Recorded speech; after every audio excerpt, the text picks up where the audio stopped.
Hello everybody and welcome to another episode of the Black and White United Show. I'm your host Andreas. Thank you so much for tuning in this evening. We're live here on my YouTube channel right now. I'm not live, but I'm recording this video from Athens. I do apologise for not posting much while I've been away. The Wi-Fi and the internet connections at all the places that my wife and I have stayed has been shocking. So finally, lightning fast internet. I'm able to do a video. Was able to watch most of, if not all of, the Pies and Saints game today. So without further ado, roll the intro. 0, 1. Let's get started.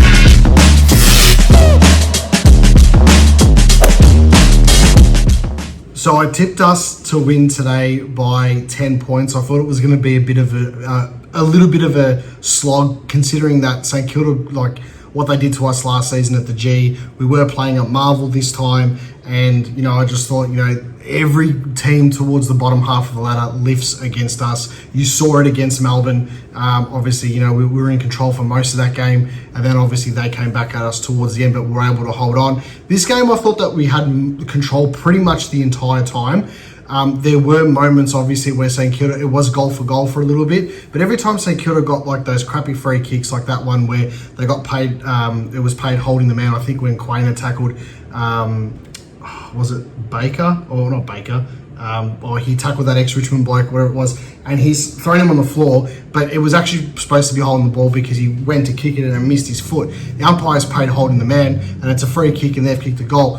We were able, again, every single time this happens to us, we're able to respond, adapt to the challenges of the game, and then we're able to go goal for goal with them. And every time they looked like they were creeping back in, even when they got level and it was 53 apiece, we were able then to put the brakes on it and say, see you later, this is how good teams do it, and we put them to bed. Now, do I think that we played the best game? No. We haven't played good pretty much since the Hawthorn game. I think that the Melbourne game, obviously I didn't do a video for that, so I'll just touch on that quickly. I don't think that we didn't control a lot of that game. It was a tough slog. Again, a bottom team, or a team towards the bottom, fighting for that, that final spot if it's still available. We're pushing quite hard against us, but we're able to adapt to these challenges, and the experience kicked in and we're able to hold off. We did that against St Kilda, especially in that third quarter, and in the last quarter we pretty much just ran right. Now, I've got to touch on quickly this tagging stuff with Nick Daicos. I can see it from Athens. I can see it from Greece.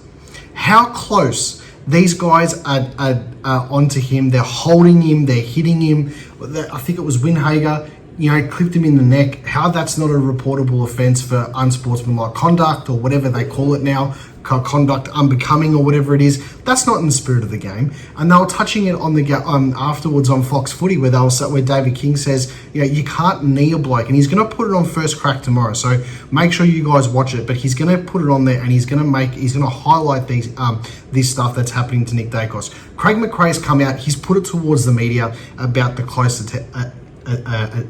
attention that he's getting. I mean, we had Levi Greenwood a few years back that would absolutely destroy, gun players and stuff like that. So I understand why clubs are doing it, because he is that bloody good. But at the same time, there's a way to tag people. Now, that's fine. You can tag people as much as you want. I haven't checked the stats. I don't know how many possessions Nick got, but let's just talk about that goal. That goal where he kicked it, where he snapped it, for me, that was the goal that broke the damn wall. Once he kicked that, there was absolutely no chance of St Kilda doing anything against us, which is absolutely fantastic.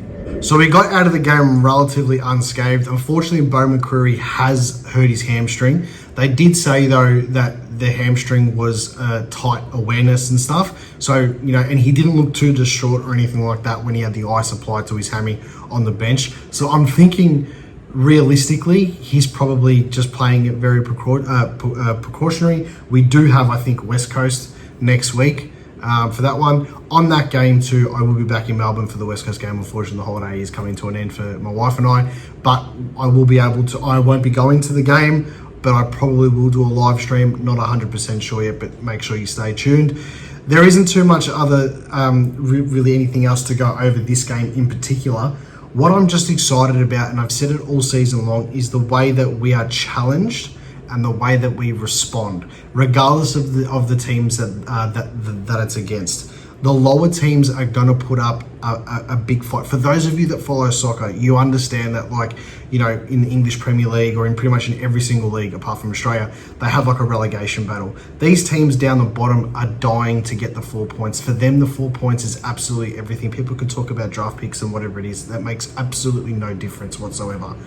Because the draft is so compromised now too. So, you know, sometimes people who finish second or third last don't even get that second or third first pick in the draft.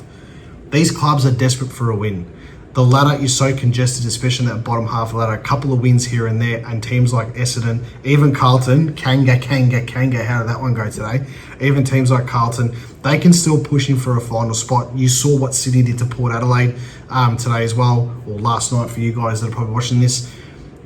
These teams are going to battle everybody for a win. The fact that we can get up against these sides, especially at a soulless ground, to quote Damien Hardwick, but it's 100% correct, at a soulless ground like that, to be able to respond the way that we did when they got even with us is just a credit to the boys and a credit to our coaching system. Hopefully now we've got, you know, another game at Marvel, we've got a game against West Coast. We can, you know, try to change a few things up.